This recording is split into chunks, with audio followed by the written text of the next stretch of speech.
someone who loves you.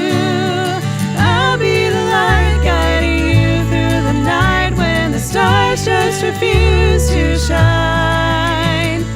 I'll be your shelter, that safe place to hide, your sanctuary.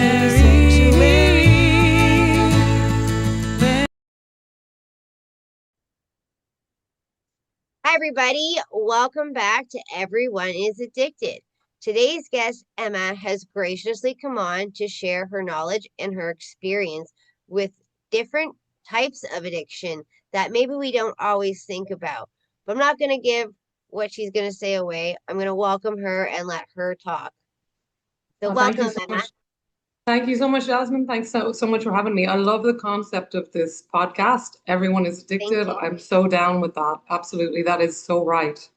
Just the drug addicts are the visible ones that get all the projection, Mm-hmm. but everyone is addicted. It's a coping mechanism because we weren't necessarily taught coping mechanisms. So it's a way to escape your mind, Yeah, So like if you're like, say, I don't know, you had a bad day at work.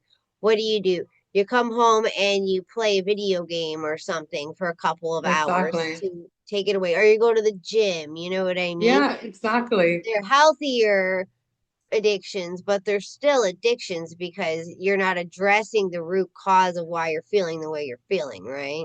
Yeah, that's allowed. It's more socially acceptable to go to the gym and use it in an addictive pattern, but becoming an addict and becoming a heroin addict is not socially acceptable.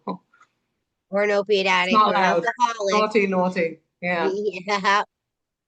Can't be running the streets drunk and can't be running the streets. No, you're acting all shameless. How dare you? Yeah, Oh, exactly. yeah. People are shamed for that. And shame is the root of all addiction. Hmm. That's what I my agree work with is you. really, yeah, it's really, and they've spoken about it, like researchers about shame. Shame is the root of it all, childhood shame that we build up because we live in a very toxic shame culture, basically. Good Everything is enough. about shame. It's shame. You're not good enough. And this is different from guilt. Shame says you're bad. Guilt says you've done something bad. Very, very different. And even, thinkers and the current wisdom on shame, particularly in like Western cultures, is that it's normal because shame is so normalized. We've had Oh, it it for so is. long through religion, through empire, that shame is just normal. But they consider people like Brene Brown say that you need a bit of shame in order to be not be a psychopath.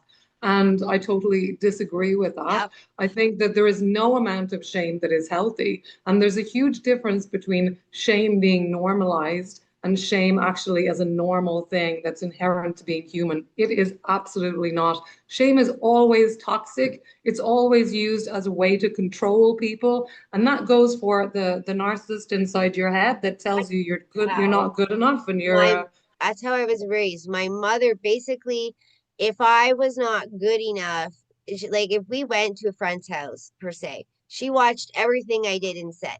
And then in the car, she would tell me everything that I did wrong, shaming me for my behaviors, right? yeah, And and like if I was in sports, same thing. School, same thing. If I wasn't ever the best, she would shame me. And so I grew into that thought of I'm not good enough ever, right? And so I lived in an umbrella of shame until I found alcohol, which removed that thought from my head, that's it. Yeah, right? shame puts the pause on the shame, and that's why, like, I'm from Ireland. We have a huge shame-drenched culture because of Catholicism, which, like, basically shame Oh yeah. is And the then you have undercurrent of it. the Protestants and the Catholics and then all of that too, because it's like Yeah, you're yeah, from and the Northern Protestants have a Ireland, blah slightly blah different blah. flavor. They have a slightly different flavor of shame, but it's still Well, the I'm same Irish. underpinning. I'm Irish too. My family's from Ireland, and I know that it's like they'll look down upon you if you're from a certain part of Ireland, if you're a Yeah. certain religion. Like they're pretty hard on you guys over the littlest things. It's insane. And this whole idea of sin, you're a sinner just because you're born, that is shame. So They're shame is inherent sinners. to If the you drink, face. Or even like it goes back to the supers, like the people that drank the soup that the English gave because they were Oh, that's fucking right. Yeah. starving. That, Yeah. that then they were shamed because they ate the soup. Well, if you're fucking starving, eat the fucking soup instead of trying to be holier than thou and look down upon the starving, even though you're starving. Like it's just it's Yeah. ingrained for that long. Super toxic. And shame is like the undercurrent of all Western individualized shame, because that's Hmm. what Christianity brings, particularly this Oh yeah. idea that you're born a sinner. You're born a And that's why sinner. you have to get And baptized because you had original sin. yeah, this idea of original sin is particularly toxic in the West, and this is why we have a huge problem with addictions in these cultures, because they are like narcissistic systems. This I is what I went, talk about. Do you I think your went, mother was a narcissist? oh fuck She yeah. sounds like, Yeah. yeah, Oh yeah. She has a lot, oh, we have trouble with like letting the kids go over to her house because she's just so mean and so she shames everybody like her partner who pays for everything for her. She just sits there and tells him how horrible he is in front of my children who should not see that, and then makes them, she's starting to, because they're a bit older now, like she's starting to treat them that way. If things aren't done the way she wants them done, you're gonna get shamed, you know what I mean, like put down because it's not her way. So yeah, she's 100% a narcissist, and like has to have the control and all that kind of stuff, and is always the victim. Everybody's always doing it to her, and can never so look at, covert yeah. narcissist type, and you may have been her scapegoat. This is what I I talk well, about, covert sexist that's what we systems. worry Yeah. about with my daughter because she looks identical to me. So as she gets older, my mother's starting to treat her how she treated me because I think subconsciously she kind of sees her as me, you know? Yeah, yeah. So this is how it gets passed down. And shame, the addiction is a symptom of this bigger, deeper shame problem that we have, particularly in Western culture. No surprise that it's such an epidemic because the shame is suffocating. It suffocates your life, it squashes your essence, it tells you to stay in your box. And the reason why people drink is because it gives us a little break from that, a temporary release. We don't feel the shame so much when we get drunk. So the same with drugs, it does the same thing, gives us that Yeah, temporary that release. relief But then you come. exactly. So the real problem is shame. It's not the addiction. Yeah, until you deal with the root cause, it's still going to kind of find other ways to intoxicate you. It's the alcohol, the addiction, the physical addiction is a symptom of this addiction that we The have to shame in mental our culture. the Yeah. mental addiction is kind of like a cycle because you drink to remove the shame, and then when you wake up the next day, you feel shame for going out and doing that and going, maybe Yeah. drinking too much, maybe saying things you wouldn't have said. So then there's another level of shame again, and it's a constant cycle of, oh, I'm using Yeah. this to remove the shame, but then I'm causing myself more shame. And it goes on and on and on and on and on like that until you break, And basically. then you're shamed for being an alcoholic. I mean, it's And in pervasive. 12-step programs, I don't like that they make you label yourself as a drug addict or an alcoholic because that isn't your identity. And that is another form of shame in a place where you're supposed to be recovering, you know? Yeah, So I it's agree with that. I think identifying with it is the problem. We want to disidentify with this voice. I call it, the inner critic, that voice that causes you to that shaming voice inside that causes us to get addicted to things. I call that the inner narcissist. A lot of people call it the inner critic, but I think that's too much too soft because what we have, especially those of us who are addicts, we have a voice that's basically a narcissist inside our head. It says, you're not good enough. You'll never be good enough. If you go there, you'll make a fool of yourself. You can't be a singer. You can't be a dancer. You have to get a job and make money. It's the voice of the toxic mother. And sometimes That's it gets no, perfect. The it's, voice of you, like if you have a book or something, that should be the title, The Voice of the Toxic Mother, because it is that's the where it voice of stems the from. toxic. It is. And people have it wrong because they say that inner critic, it's It's wounded come part from. of ourselves. it wants help, it's wounded, oh, the poor thing. But no, no, no, but that is completely the wrong way of dealing with it. If we have a narcissistic mother, the best thing that we can do is go no contact if that's possible, or to really keep it as limited as That's possible. what my And the husband same thing, tries to do with my mother because of how I will literally sometimes not get out of bed for 3 days because she screws my head up so bad. exactly. I've gone no contact with my covert narcissist mother, and I feel a lot better for it because all my life I've been living with these debilitating belief systems. Like I was depressed all of my life. And Mm, when I reveal this to my mother, what does she say? Oh, if we'd known, we would have sent it to us. No accountability. No, I no, wonder why that's happened. No curiosity because it would require her to look at herself. And if I'm going through a bad moment, she just glosses over it my and mom goes, "So if you blames me. She says it's my fault. exactly, I got beat up. Well, it's your fault because you're mouthy. Oh, I'm in a bad situation right now. Well, yeah, that's your fault because you didn't manage it properly. Well, mm, like that, that's just making me feel more shame for not, you exactly, know what I mean? Like it stems right there. And also with my mother coming from a religious background, she has that pounded in her too, right? Where it's like you have to be a certain way, and she comes from the old school kind of church aspect of children should be seen and not heard, and you know what I mean, and it gets passed through that way. And I feel like because of the way she was raised is why she is the way she is. And exactly. And she's not going to change. no, Narcissists don't change. That voice in your head is not going to change. I don't care how many times you take it to the therapist or try to empathize it. You want to exorcise it, like do an exorcism of it. You exorcism, want to yeah. separate yourself of that because it is not you. It's like a leech. It's like a demon that's sucking your power, just like the narcissist outside. And it's really interesting because when people talk about narcissists out there, they say, go no contact, don't engage, don't say nothing, say the limit as little as possible or get away from them. But when it comes to the voice, the narcissist, in the inner narcissist, they say, oh, sit down, sit with your shame, feel it, and all of those things that just feeds it more. That is Oh yeah. narcissistic. That Creates is depression. narcissistic fuel for them. Exactly. You're just fueling it and it gets stronger and it gets more malignant. It can get that voice. Nobody commits suicide without this narcissistic voice No. inside their head. You need, and also no one can shame you. Your mother can't shame you if you don't have the narcissist inside that agrees. So if your mother says, "Oh, your hair is awful," if you have some kind of narcissistic voice inside that agrees with that and shames you, that's the only time you really feel shame. When we're really free of shame from this inner narcissist, no narcissist out there can touch us. We'll just laugh at them. Well, my friend actually, speaking of that, she grew up with a narcissistic mother, so she kind of knows how to put it in a shelf and put it away. But she Yeah. married a narcissist, and she does the same thing with that.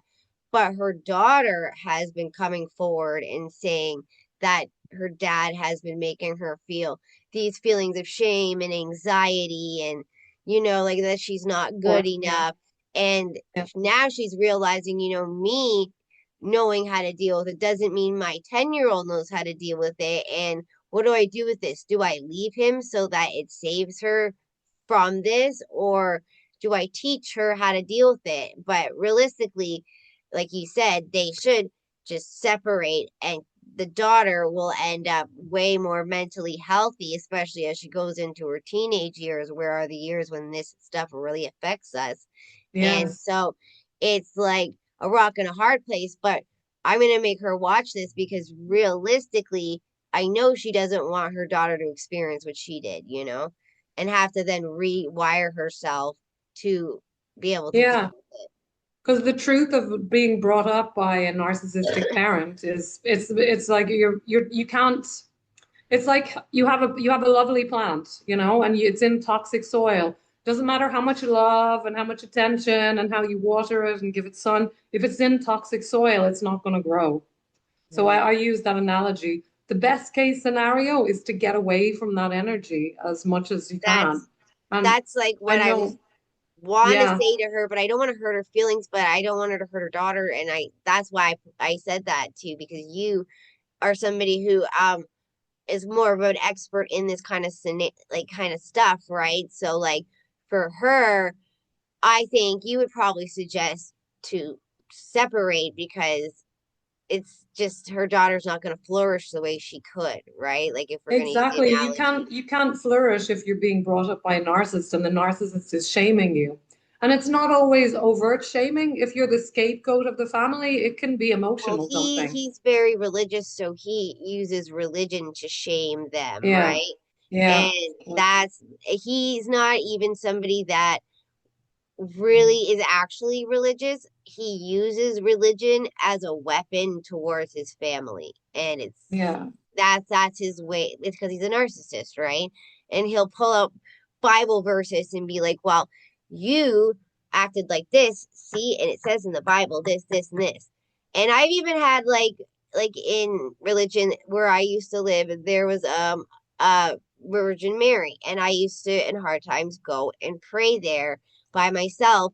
And the woman that was always at the church would come outside and shoo me away as if I was like stealing or something. And it's like, no, I'm coming to try to unburden myself. And now you're shaming me for unburdening myself. Like it's literally everywhere. Like It you said, is. it's such a part of our culture that I didn't even think about until talking to you No, because it's she was everywhere shaming we me. breathe. It's the air that we breathe here. Shame is normalized. But Hmm. that doesn't mean that it's normal. It doesn't mean that it's natural. If you look at indigenous cultures that were more kind of connected to nature, Ireland before Catholicism came along, they were very connected. It wasn't a shaming culture. The shame came from the Catholic Church. That was like the mental template. And then the British came after that. And it's And the ruined same with it. indigenous cultures in other places like Australia. And because they didn't have this pyramid empire structure, narcissistic structure, they were devalued and basically forgotten. Uh-huh.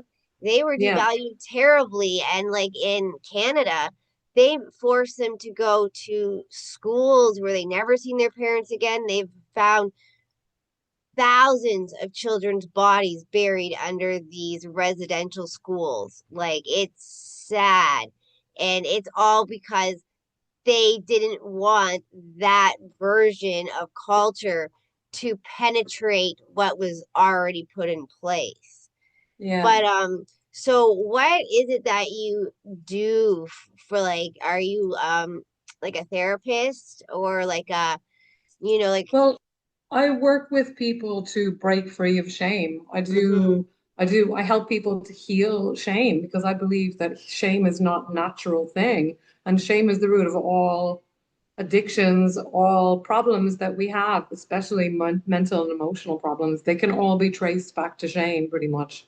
So I help people exorcise shame, get it out of them so that they can be free rather than just kind of polishing the cage of shame and just yeah. accepting that we need a little bit and that we need a little bit to not be a psychopath and to be a good girl. But we And do not need shame for that. That's just a Eurocentric ideology. That's not true. That comes from religion, that comes from our culture, but it's not an empirical truth all over the world. It's just an idea that's Eurocentric that for we need shame to control. be. It's all about control. And just what I invite the reader, the people listening to this to do is just to go when you go about your day today or tomorrow, just notice how often you can detect shame out there. Maybe someone shames you, or maybe you automatically shame someone else. And shame means you make them wrong or you make them bad. Yeah, or Sometimes we you do it look down on automatically. them because Yeah, you you aren't shame feeling them. great about yourself. And I found Exactly. every time I've shamed somebody, that exact thing has happened to me. It's like almost like life's teaching me that lesson. Like Yeah, you were being basically shaming somebody for something and they didn't deserve it. So now you're gonna have to walk a mile in their shoes to learn the lesson, of yeah, not behaving that way. Because I literally had this happen. Like, for instance, there was a girl when I was in college that was pregnant, and I was at this time a little bit younger, and I'm like, oh my God, how could anybody go to college pregnant? Well, guess what happened to me? I was in college pregnant a couple years later. So then, in my shaming her, I turned out just like her. And when I'd run into her in the hallway, it was a small college, she was super nice to me. And I'm like, oh, I get it now. Do you know what I mean? And it's like, Yeah. like I said, it's so ingrained in us, especially when you're coming from the school environment of Yes. the hierarchies and the popularity and the Yeah. say trying to fit in, so you're going to act a certain way, or if you are popular then you really look down upon other people, Exactly. just, and it, like, it really is like you're really eye opening when you say this, because I've had people say yes, we can get addicted to our emotions and stuff like that, but I never really thought about it as the aspect of it really all comes down to shame that's ingrained in us, and our Yes. mental self-talk is constantly telling us that we're not good enough. So Exactly. we don't know how to cope, so we find some way to escape during the day so that we don't have to feel that shame when So we take we up the bottle of whiskey, or yeah, we internalize it, we exile it inside, or we find a scapegoat and blame them. And this is what you can see this playing out globally, like in groups collectively, like white people in America. They've got their collective scapegoat of immigrants. All their unprocessed shame gets dumped on them, get rid yeah, of them. And that they're you see the that in issue. families. Yeah, they're the Not problem. The same really. with the dysfunctional narcissistic family. You have the scapegoat, the enabler, and the narcissist. All of that toxic shame that has been down through the generations, the family dysfunction, they need to find the system needs a scapegoat to pass that on. So usually it's the most sensitive child, they get all of that dumped on them, and then the family system can kind of move on without addressing their shame. And the scapegoats are the ones that go on to be addicts, the ones that go on to they're forced into therapy because they find living so difficult with this burden that they've been forced to carry all their lives. And it is the burden of shame. And The it's not therapy yours. doesn't really help because a guy was forced into therapy when I was 17, and they never talked to me about shame or anything like No. that. They were like, write in a journal every time you feel anxious. Well, that Oh yeah. didn't really help me. Do you know what I mean? I felt I anxious all the know. time. Because I'll tell you, I'll explain why. Because therapy is built within the narcissistic empire. So they have normalized shame. Even people like Brene Brown and John Bradshaw, who have studied shame within our narcissistic empire, they talk about it as being something normal because it is normal within our culture. It is like normalized. So they're basically teach you how to polish the cage and how to deal with the symptoms, which is anxiety. Anxiety, you can trace that back to shame.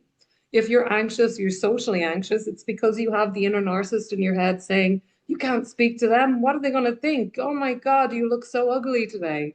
That's what's giving your anxiety. It's because that you have the narcissist inside your head that's shaming you. And And dealing with that is going to solve all your problems. it's so Dealing, the freeing more when it you is, don't you have it that's anymore.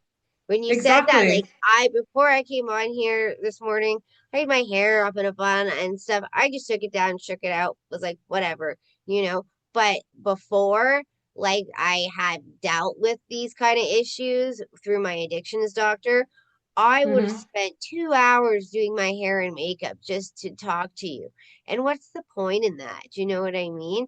We're not talking about beauty products. We're talking about real things. Like, so why do I have to do that to myself? And it's the same thing, like you said, it's ingrained in us to be, well, you won't be good enough if you look a certain Yeah. way, you know? This is the inner narcissist is telling you that you need to be beautiful in order to be taken seriously, and that you're not good looking enough, and that you need to fix yourself. And it's shame again underneath that.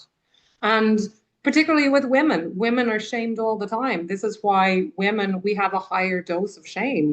That's why, because women are shamed for being too fat, too ugly, too pretty, too skinny, too Dress fat, super too much cellulite, provocatively. everything.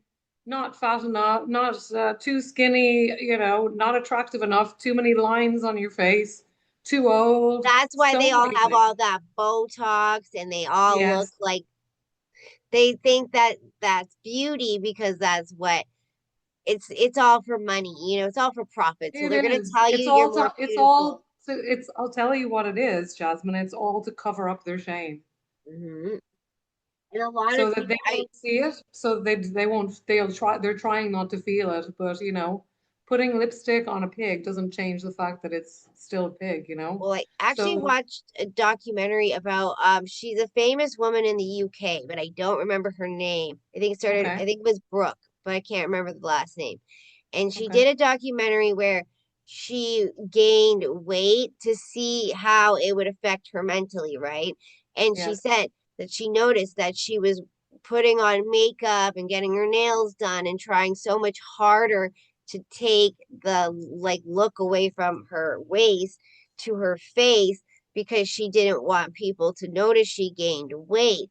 And even though, yeah, and like that was kind of the point of what she was yeah, doing, was to show mentally how we get so affected by these things and they don't even realize it. And then her friends were like mean to her too, like, oh wow, Brooke, you look so different. And she then goes upstairs and throws on another pair of makeup, like another pound of makeup. Do exactly. you know what I mean? And it's And people do it without knowing what they're doing because shame is normalized. Shame is the way if a child misbehaves, you say, bad girl, bad boy, you shame them for what they've done because it's the normal way that we parent, because it's the only way we've been taught. Shame, we have internalized shame. It's become part of our operating system, but that doesn't mean that it's correct. That right. just means that it's culturally installed and we think it's normal. We're living in this kind of matrix of control and we don't even realize that shame is running the show. Every single thing that we do. It's like the puppeteer. We think we're free, but really shame, that inner narcissist is controlling everything. We are not free. And the more we free ourselves from this inner narcissist, the freer we are. From And the cool everything. thing is from everything. No, your mother can't shame you because if your inner narcissist is not there anymore, if you've completely freed yourself of shame, if you've become shameless, I'm all about recovering, reclaiming shameless because shameless has been in English language, it's been taken to mean somebody is behaving badly Yeah, or like they're they're shameless drinking and and she's not wearing acting out. underwear under her skirt, or Yeah, she's she's shameless. shameless. But those actions are all done out of internalized shame. So people who are get intoxicated and throw up their Trying to skirt or get rid of whatever, it. they're they're acting out of shame. Shame is Mhm. controlling them, their behavior, but it's unconscious. So they're not free of shame. But we've adapted that word and we're misusing it because shameless, any other word that has less at the end, it means you're free of the thing. But with shame, it's got a negative meaning. So this it just shows you how normal shame has become in our culture. That's We why I think wanted that that's why I wanted you to come on, because like for me, I want to show people that there's so many different perspectives and so many more reasons, or reasons why we like have addictions, and yeah, reason and ways to get better from addictions. You know what I mean? Through different yeah, people's perspectives and knowledge. So like your knowledge right there, we're not taught that. So somebody that's on the fence, like with sobriety, they hear that and they're like, that's it right there. You know what I mean? Now I can focus on what the key problem is and I can make yeah, myself better. And that's why I like to talk to people like you, like I said, that understand it from different points of view. And to me, this is very eye opening. And that's what I like about having other people's perspectives, because they usually are eye opening, because we are so taught as robotically in life. Like where I live, basically it's rehab detox meetings, right? And that doesn't fit everybody. And that's why people stay sick. And if they yeah, hear something like this, they'll realize, you know what? I should stop just sitting here thinking, "Oh, poor me, I'm an addict. Let me take another drink." Instead, they realize, you know what? I was shamed so much throughout my life that I that's why I'm like this. And now I can exactly. work on it, you know? It's not your fault. Shame is in the air that we breathe. Hmm. And for you to get better, really, you have to address the underlying root cause. And it's not alcohol. just stopping drinking doesn't deal with that No, you're a underlying dry shame. drunk, basically. You have to get Yeah, to the you root basically cause. you've got to get to the root cause, and the root cause is shame. Stop shaming yourself. Just an invitation. Just notice in your day how often you shame yourself, how often you shame other people, even inside your head, and you'll see how often you see other people shaming other people. You'll see that it's everywhere. And your job is to just stop doing that and stop identifying with that voice in your head that shames you. That's the thing. Like people make it so complicated, how to know if it's your inner guidance, or your wisdom, or, some kind of toxic voice. If it's shaming you, it's toxic. It's that simple. Your higher self, God, or whatever your higher power, as they talk about in recovery, it's not shaming. It's not a shaming voice. So a voice that is shaming you is not you. It's your inner narcissist. And your job is to recognize that that is not you. That is not you. Stop talking about it as you, and just get rid of it, break up with it, divorce it, do whatever you can to no longer don't personalize it, don't Mm. make it you, because it's not. And like how do you go about like teaching this to people? Do you do like webinars and stuff? Do you do one-on-one? Do you have a website? Well, Do you I'll have tell you a first step. center? If people are interested in this, I have a free gift for people, and it's a guide, five signs it's time to break up with your inner narcissist. So that is the next step.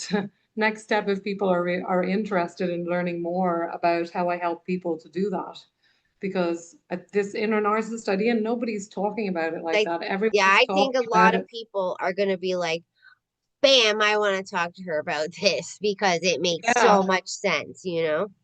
And it's not you. It's not you. It's an entity that's sucking you dry. It's trying to kill you. And your addiction was one way that it was trying to kill you. But even if you're not drinking, it's gonna be shaming you in other ways. So you need to get rid of that shame. You need to make that a priority. And finding support is a great way to do it, because shame, it really thrives in secrecy. So when we don't talk about it, shh, don't mention it.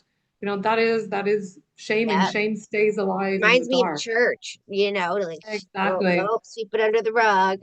Don't talk about the abuse. Don't Yeah. talk about how the father, how the clergyman is abusing the children. Shh. Keep quiet. That Even it's like, your fault. even like my friend, I go to a Celebrate Recovery, which is a religion-based program.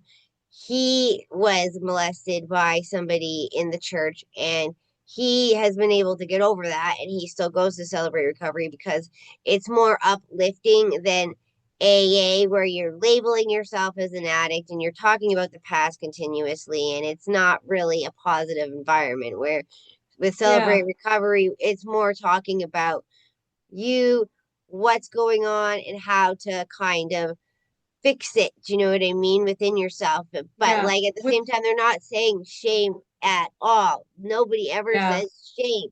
They always say everything else, but And never these are all shame. the symptoms. The shame, you can trace it down to shame underneath it.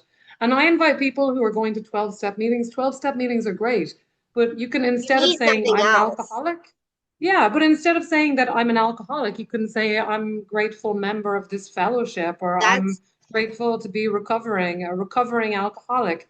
But don't continue to label yourself as something that you no longer want to identify with. that's what's Something, great with Celebrate Recovery because you don't have to identify yourself as anything. You'll talk about identifying why you're there. So for me, I'm going through a hard time with housing and my husband having gambling issues and us kind of losing our house. And I don't need to get into this a long story, but I go there and I'm like, to deal with, I'm here right now because I'm going through a very toxic part of my life and I don't want to take it out on my children. You know what I mean? Like I don't yeah, want to deflect my personal anger, my personal sadness, my personal all that kind of stuff. I don't want to deflect it onto my children. So I'm here to find help in that way. Do you know what I mean? So you don't have to like identify yourself as anything. And that's what I like about it. Because the other 12-step programs, you have to always label yourself as this, even coda. Oh, I'm codependent. I'm codependent. Like, who needs to, like, it? Why are you codependent? Shame. Yeah, but you can just Realistically. stop saying that. I did the 12 steps and I stopped saying those things. I just said I'm a grateful Oh, member of see, this I'm in a fellowship. little town and they won't let you. Oh my God. They're very egotistical and run by people that are very old in And you our know, area, and I so it think doesn't it's help. yeah, I think it's useful in the first stages because you've got to recognize that you have a problem. But then when you get more recovery, it's not useful to keep affirming that because They you don't want to let get you to the next stage. Yeah, don't let you I talk agree with you. about other parts of your life either. It just literally is about the alcohol, and that's all you can Oh, talk right. about. And people get mad at you if you mention anything else. And so it's just little town mentality, and then That's there's the very egos limiting. in the Yeah, higher ups and stuff. So yeah. that's why I go to a different program. But like you said, I do agree that initially, yes, because that is something that you're trying to overcome. So I Yeah, you get need to your point. recognize that you have a Yeah, problem. I have taking a problem with accountability. alcohol. Yeah, I have a problem with drugs. I have a problem with sex or love addiction, whatever Mhm. it is. You have to recognize that you have a problem. That's step one. But then you want to move forward from there. You don't Yeah, want to you don't keep want to affirming the sit in problem. it. Sit in it and Yeah. talk about it over and over and over again. I And do this is the find it thing. doesn't That's work. people tell you to sit with your shame. I think people are doing enough of that. People have Uh-huh. sat with That's their why shame we're enough. here in the first That's why we're place. here. That's why people get addicted. That's why people have toxic relationships because they've been sitting with shame all their life and see where it gets you. It gets more shame. It gets reinforced. We pass it down through the generations. We have to break that cycle. And you break that cycle by becoming shameless and getting free of your shame. So how do people get in touch with you? Do you have a website or do they just try to Yeah, find you on Facebook? I do. I'm on, if you look up Trauma Matrix, trauma.matrix, I'm on social media, trauma.matrix, and check out my free gift, which is tinyurl.com/ not today narc. All NOT right. today, narc as in narcissist. So you'll find my free gift there, and it's 10 signs to, or 5 signs to know that it's time to break up with your inner narcissist. So if you're suspecting that you might have an inner narcissist living in there, this is a great first step for you. But yeah, reach out, talk about your shame, and give yourself permission to recognize it, release it, and then you get to rewrite your identity without it. And then you don't pass it on to your kids. Because until you've addressed your own shame, you're going to pass it on to your kids, whether you like it or not. That's how it works. Well, thank you so much for your offer. And do you have one last little tip of advice before I let you go? Yeah. Once you recognize that you've got this inner narcissist voice, your job is to live, is to do what you want. So if that voice says you can't be a singer, and if this is your heart's desire, do that. That's the best way to give the finger to that inner narcissist. Do live life on your terms Mm-hmm. and don't be controlled by it. That means don't react to it either. So don't just do the opposite of what it says in order to be a rebel. You've got to just do you fully because it feels alive for you, because it feels like the most exciting thing that you can do. Do that. Not because it's telling you, but because you want to do it. And that's what feels good. Start following that voice and things will open up for you. Well, I appreciate you coming on so much because I think this is going to help even me with my issues with my mother because they follow me for 37 years, you know what I mean? And Yeah. now I understand where the root comes from. So I appreciate it so much. And thank you And for one more thing, if I may, Jasmine, yeah. your mother is a victim of shame as well. Mm, But that doesn't excuse what she's doing, what she's done to you. Your inner narcissist voice may be a result of shame, and it is, but that doesn't mean it gets a free pass to abuse you. So you've got to say no. You've got to say, fuck no, not today, bitch, and live your own life. Take your power back. Your mother only has power over you when you give it to her. I love that. Thank you so much. And I might have you back on so we can discuss a little more. But yeah, thank you so much for coming on. I appreciate it so much, and I've learned a lot, and I think so has everybody else. And thank you for that special offer. I am probably going to myself take you up on that. And yeah, you have a great rest of your day. Thank you so much. Thank you so much, Jasmine. Thanks so much, everyone.